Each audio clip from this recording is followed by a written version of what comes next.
सुर्खियों में। नमस्कार श्रोताओं, प्रादेशिक समाचार एकांश आकाशवाणी भोपाल के साप्ताहिक कार्यक्रम प्रदेश की सुर्खियों में आपका स्वागत है। मैं हूं अभिषेक कटियार। इस कार्यक्रम में हम शामिल करते हैं सप्ताह के किसी चर्चित मुद्दे को और इस हफ्ते की चर्चा का विषय है प्रधानमंत्री नरेंद्र मोदी का अमेरिका के जाने माने पॉडकास्टर लेक्स फ्रिडमैन के साथ दिए गए साक्षात्कार का पॉडकास्ट। इस पॉडकास्ट में प्रधानमंत्री नरेंद्र मोदी ने देश, दुनिया और स्वयं के बारे में काफ़ी रोचक तरीके से अपने विचार साझा किए हैं। फिर चाहे वह पाकिस्तान के बारे में हो या भारत चीन संबंध या फिर अमेरिकी राष्ट्रपति ट्रंप को लेकर उनके विचार या हमारे मध्य प्रदेश के शहडोल ज़िले का मिनी ब्राज़ील, जो इस पॉडकास्ट के बाद एक अलग ही तरीके से प्रसिद्ध हो गया है। प्रधानमंत्री के इस पॉडकास्ट पर चर्चा के लिए आज हमारे साथ स्टूडियो में मौजूद हैं प्रसिद्ध आरजे अनादि, जो कि लंबे समय से एफएम रेडियो की एक जानी मानी आवाज़ बनी हुई हैं, और हमारे प्रदेश के वरिष्ठ पत्रकार रत्नाकर त्रिपाठी जी, जिनका पत्रकारिता का एक लंबा अनुभव रहा है। दोनों ही अतिथियों का बहुत बहुत स्वागत है हमारे आज के इस कार्यक्रम में। धन्यवाद। नमस्कार और धन्यवाद। मेरा पहला सवाल अनादि जी आपसे है कि पॉडकास्ट आज संवाद का एक बहुत ही महत्वपूर्ण जरिया बन गया है, जिससे लोग सीधे लोगों से जुड़ रहे हैं। तो वास्तव में ये पॉडकास्ट क्या है और क्यों इतना लोकप्रिय हो रहे हैं, इस बारे में हमारे श्रोताओं को कुछ बताइए। जी बिल्कुल, वाकई में पॉडकास्ट बहुत ज़्यादा पॉपुलर होता जा रहा है धीरे धीरे। स्पेशली युवाओं की अगर हम बात करें तो वो तो पॉडकास्ट के दीवाने हैं। तो पॉडकास्ट जो है एक डिजिटल ऑडियो शो है और ऑडियो के साथ साथ ये वीडियो शो भी है। तो मोस्टली लोग क्या करते हैं कि इसमें या तो इंटरव्यू होते हैं, मोस्टली एक होस्ट होता है, एक इंटरव्यू देने वाले जो होते हैं वो होते हैं, वो अपनी लाइफ की कई सारी स्टोरी साझा करते हैं। तो एक ऐसा कैजुअल इंटरव्यू जिसको सुनकर बहुत सारी चीज़ें हम सीख सकते हैं और बहुत सारी बातों का पता चलता है। तो ये एक पॉडकास्ट ये अभी अभी भारत में आया है, लेकिन इसकी शुरुआत काफ़ी पहले जो है विदेशों में हो चुकी है। और आजकल जो युवा है वो स्पेशली रात में यूट्यूब ऑन करके पॉडकास्ट सुनते हैं। तो ये काफ़ी लोकप्रिय पॉडकास्ट जो है एक होता जा रहा है। शायद यही कारण है कि पूरे दुनिया की बड़ी बड़ी हस्तियां इस माध्यम को अपना ज़रिया बना रही हैं लोगों के साथ कम्युनिकेट करने के लिए, और हमारे प्रधानमंत्री ने भी उसी माध्यम को अपनाया और काफ़ी लोकप्रिय हो रहे हैं वो।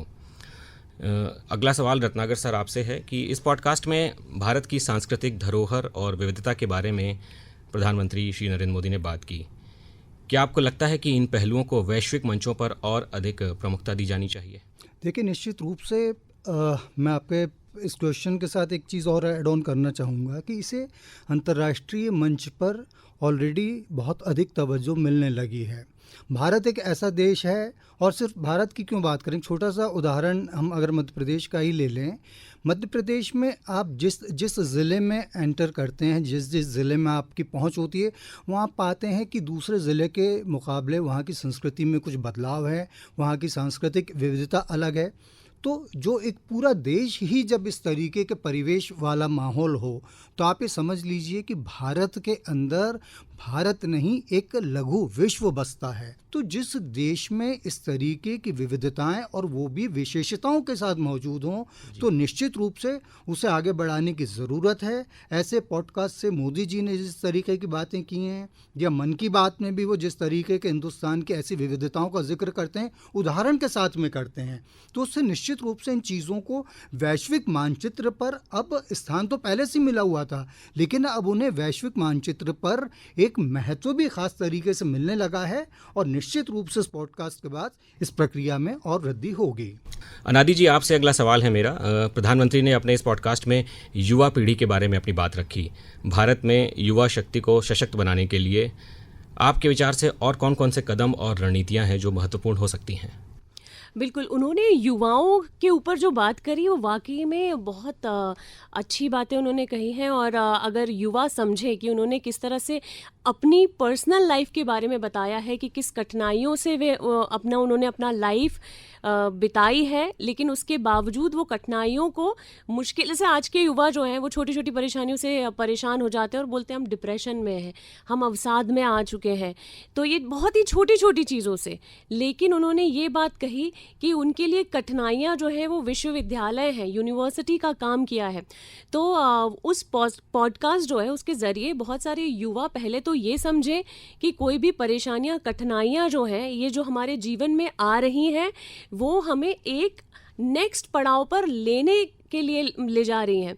तो पहली चीज़ तो हमें ये सीखना चाहिए और युवाओं को भी सीखना चाहिए। और दूसरी चीज़ उन्होंने कहा है कि आपका ये जो जीवन है, हम लोग आ जाते हैं और जीवन को हम सोचते हैं हमें ये करना, ये करना, ये करना, बस ख़त्म हो जाता है।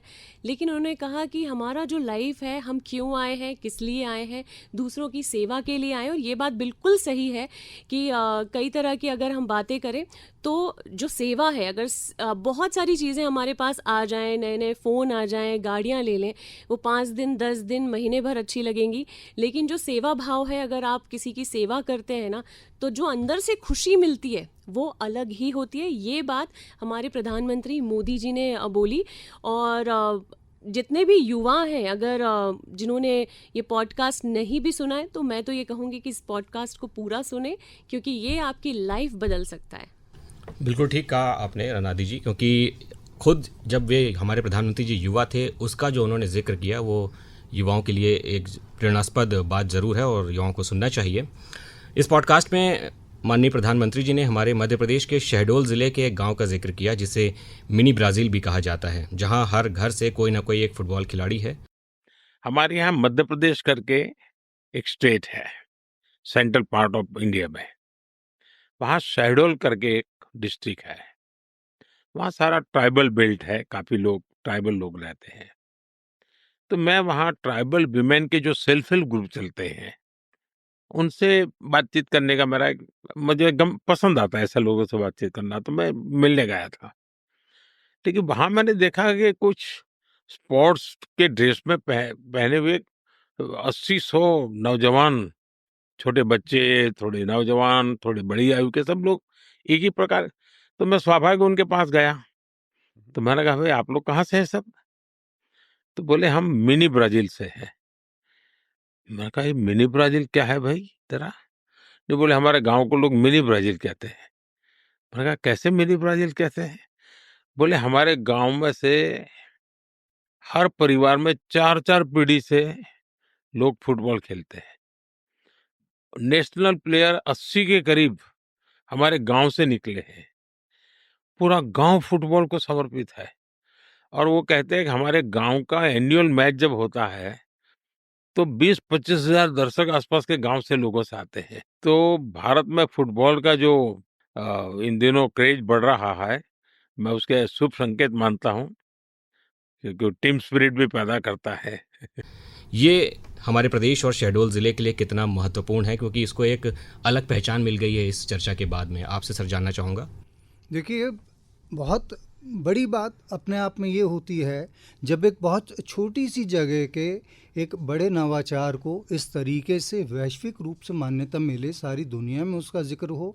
नरेंद्र मोदी जी ने हमेशा से इस चीज़ को प्रमोट करने की कोशिश की है कि किसी जगह के जो सैलिएंट फीचर्स होते हैं, जो आमतौर पर किसी लोगों की नज़र में नहीं आते हैं, जिसको हम कहते हैं अ फेस इन द क्राउड वाली चीज़ कई लोगों के साथ में होती है, उनको इस तरीके से प्रमोट करना। और ये देखिए, इसका मैं आपको एक छोटा सा उदाहरण बताता हूँ, बहुत ही ताज़ा तरीन उदाहरण है इस चीज़ का। एक जर्नलिस्ट होने के नाते, घूमने फिरने के शौकीन होने के नाते मैंने देश का बहुत बड़ा हिस्सा देखा है। और जब बाहर कहीं मैं जाता हूँ देश से, तो वहाँ चर्चा होती है, आप कहाँ से हैं? मैं भोपाल से हूँ। मैं कई साल तक मुसलसल इस बात को जब मैं किसी से कहता था भोपाल से, तो कहते थे ओ यूनियन कार्बाइड वाला भोपाल, ओ गैस ट्रेजेडी वाला भोपाल। उसके बाद में एक आध दो और संदर्भ उसके बदले, कुछ ऐसे हैदराबाद वगैरह जब मैं जाता था तो लोग मुझसे कहते थे अच्छा अच्छा इस्तेमा वाला भोपाल। लेकिन मैं कल ही केरल से लौटा हूँ, वहाँ एक लंबा समय बिताकर। और आप देखिए, ट्रेन में मेरी एक सज्जन से बात हो रही थी, वो नेपाल के रहने वाले थे, दिल्ली में नौकरी करते हैं, केरल किसी मुकदमे के सिलसिले में वो गए थे। उनसे मेरी बात चली, उन्होंने कहा आप कहाँ से? मैंने कहा भोपाल से हूँ। उन्होंने कहा भोपाल मध्य प्रदेश, और उसका अगला उनका सेंटेंस था वो शहडोल जिसका भी मोदी जी ने जिक्र किया है, आप ही के यहाँ पर है ना वो। तो इस तरीके की चीज़ें जब प्रमोट होना शुरू होती है, मैं आपको बताना चाहूँगा, नरसिंहपुर ज़िले में एक ऐसा गांव है जहाँ के सारे लोग सिर्फ संस्कृत में बात करते हैं। ऐसा नहीं है उन्हें हिंदी से कोई गुरेज हो, आप वहाँ पर जाएंगे वो आपसे हिंदी में बात करेंगे, लेकिन उनकी प्राथमिकता रहती है कि वो आपस में जब बातचीत करें, संवाद करें तो संस्कृत में हो।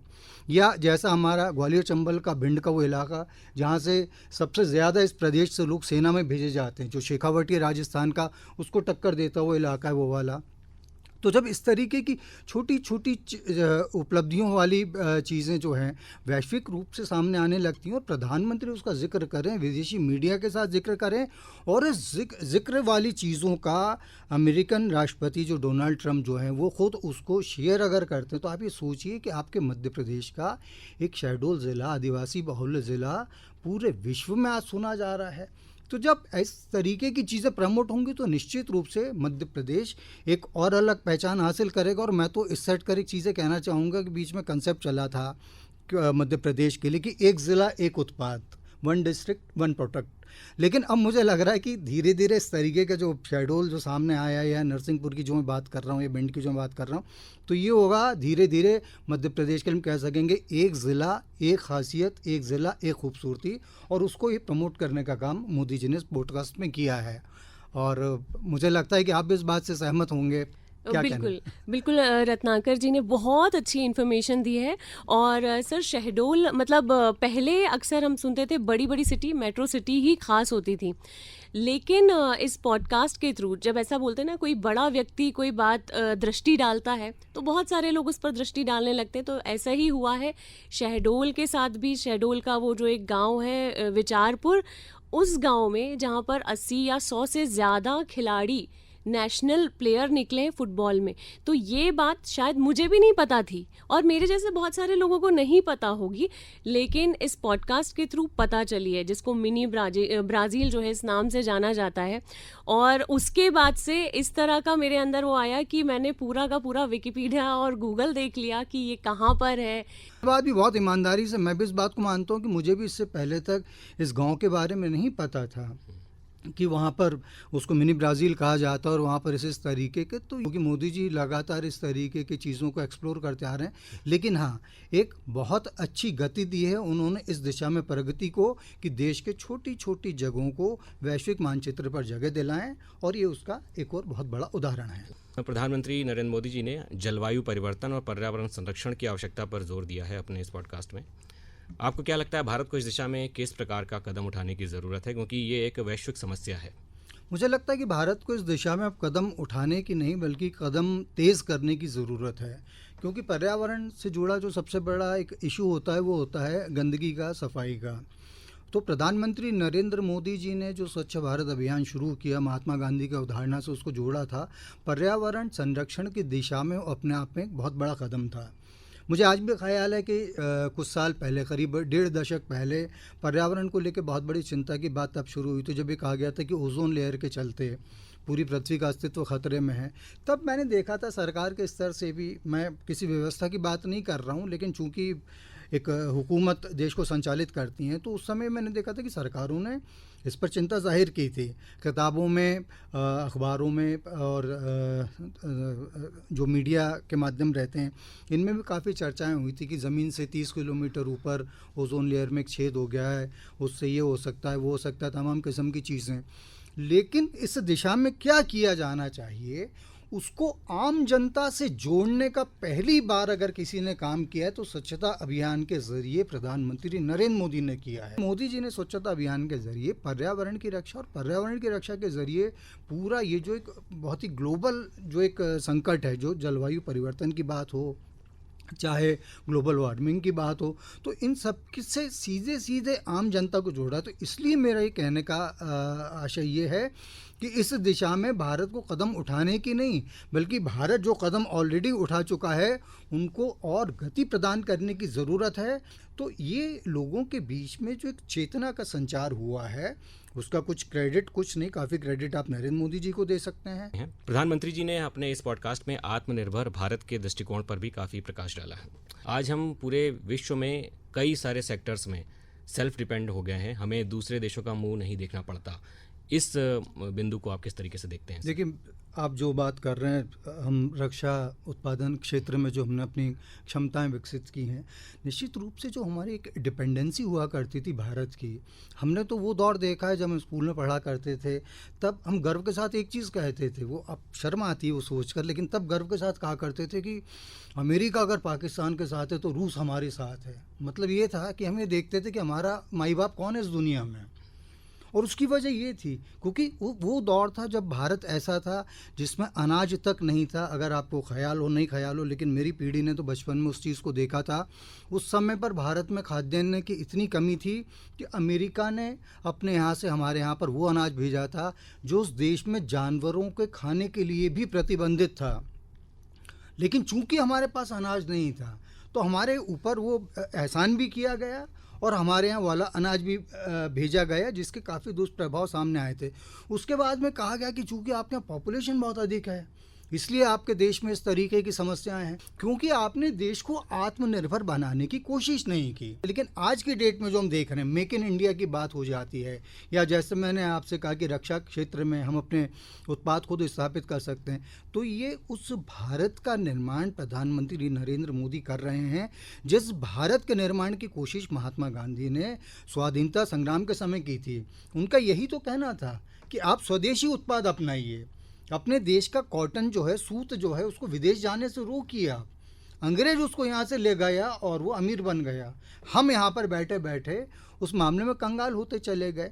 तो इस दिशा में मेक इन इंडिया हो गया या और जो भी चीज़ें हैं, या वोकल फॉर लोकल का जो एक नारा है, और नारा नहीं रह गया, वो सिर्फ एक अभियान बन गया, वो मिशन बन गया। लोगों ने उसको अपनाया। लोगों ने इसलिए अपनाया कि उन्होंने देखना शुरू किया है कि ज़रा से स्तर पर भी यदि हम अपने उत्पाद को बढ़ावा देते हैं, अपनी प्रोडक्टिविटी को बढ़ावा देते हैं, अपनी स्किल्स को बढ़ावा देते हैं, तो उसके हमें निजी रूप पर कितने फ़ायदे मिल सकते हैं। देश को तो मिलेगा, प्रदेश को मिलेगा, समाज को मिलेगा, साथ ही साथ हमारे परिवार को भी उसका कितना फ़ायदा मिलेगा। और ये कंसेप्ट आप देखिएगा और आगे बढ़ेगा। भारत और अमेरिका के रिश्ते में हमने अभी हाल ही में जो अमेरिका की भारत की मोदी जी की यात्रा थी उसमें भी देखा कि भारत और अमेरिका के रिश्ते में किस प्रकार का सहयोग और साझेदारी संभव है, और भारत जैसे बड़े देश की ताकत को अब अमेरिका भी समझ रहा है।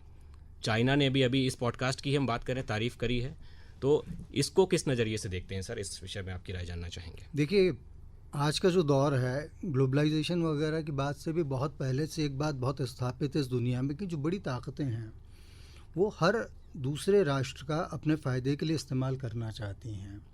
फिर वो भले ही किसी को आर्थिक मदद देने का मामला हो, फिर भले किसी के साथ व्यापारिक साझेदारी करने का मामला हो, भले किसी के साथ द्विपक्षीय किसी भी किस्म के संबंध स्थापित करने का मामला हो, उसमें प्रत्येक राष्ट्र का ये नज़रिया रहता है कि मेरा इसमें फ़ायदा कहाँ पर है।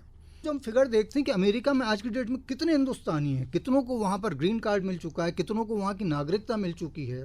उनको क्यों मिल गया है?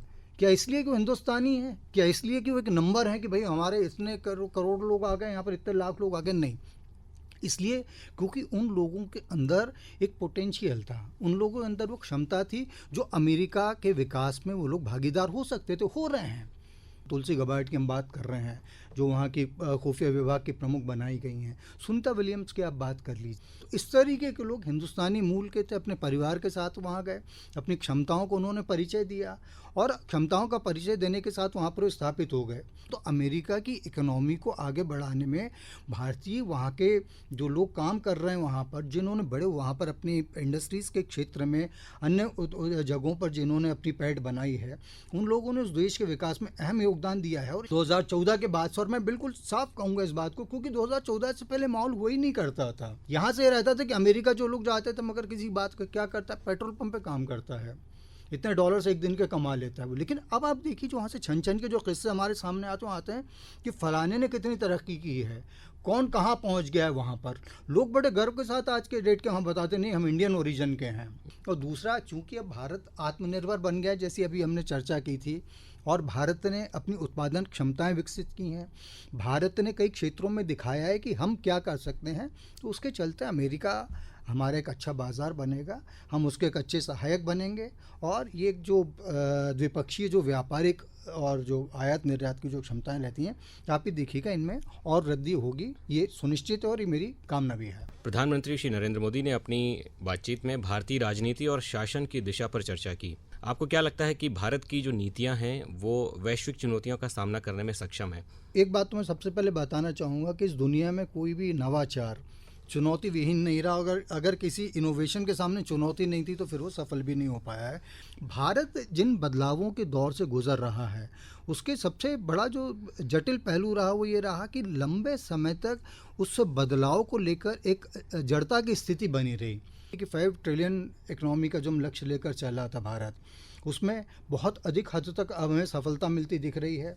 हम यहाँ पर भले ही किसी उस चीज़ को माने न माने, लेकिन वैश्विक रूप से जो आर्थिक मंच पर जो भारत को मान्यता मिली है वो ये बताती है कि हम उस दिशा में सफल हो रहे हैं। तो जब हम आगे बढ़े हैं तो चुनौतियां भी हैं। कई चुनौतियों का हमने सफलतापूर्वक सामना किया है, रक्षा क्षेत्र में किया है, दुश्मन देशों को लेकर के। अभी आपने चीन का जिक्र किया कि चीन भी तारीफ़ कर रहा है पॉडकास्ट की, जबकि ये चीन है जो डोकलाम के बाद से सारी दुनिया में हमारे खिलाफ कह रहा था। लेकिन उसका अगर माउथ पीस, अगर उसका ग्लोबल टाइम्स अगर ये कह रहा है कि बहुत ही उल्लेखनीय, मोदी ने बोला, बहुत अच्छी बातें बोली, तो सीधी सी बात है कि हम चुनौतियों को पार करने में सफल हो रहे हैं। इस दिशा में और भी काम की ज़रूरत है और मुझे लगता है कि इसके सुखद नतीजे सामने आएंगे अगर ऐसा ही चलता रहा तो। प्रधानमंत्री नरेंद्र मोदी ने अपने इस पॉडकास्ट में सरकार के सामाजिक कल्याण कार्यक्रमों के बारे में बात की। क्या आपको लगता है कि इन कार्यक्रमों को और सशक्त बनाने की आवश्यकता है? देखिए, कार्यक्रम तो दुनिया में हर चीज़ की गुंजाइश है। कहा जाता है कि अगर ईश्वर ने पूरी सृष्टि बना दी है तो भी उसमें कुछ ना कुछ कमी रह गई है, कमज़ोरी रह गई है। तो चीज़ों में आगे बढ़ने की ज़रूरत है। और मुझे लगता है नादी कि सबसे बड़ी चीज़ जो आप भी महसूस करते होंगे कि सामने वाले की नीयत कैसी है, उसकी नीति कैसी है, आपको कितना डिटर्मिनेशन लगता है उसके आगे बढ़ने के मामले में, कि वो जो कह रहा है उस दिशा में कुछ करने की उसकी क्षमता है भी कि नहीं, सलाहियत है भी कि नहीं, और वो आदमी खुद अपने आप में स्थापित करके दिखा देता है। जैसे आपने यूथ की शुरुआत में बात की थी, तो आप भी इस बात से सहमत रहेंगी और मेरे ख्याल से आप भी अपने तजुर्बे साझा करना चाहेंगी कि इनोवेशंस जो रहते हैं इस दिशा में पॉजिटिव माहौल कैसे निर्मित होता है, क्या लगता है आपको?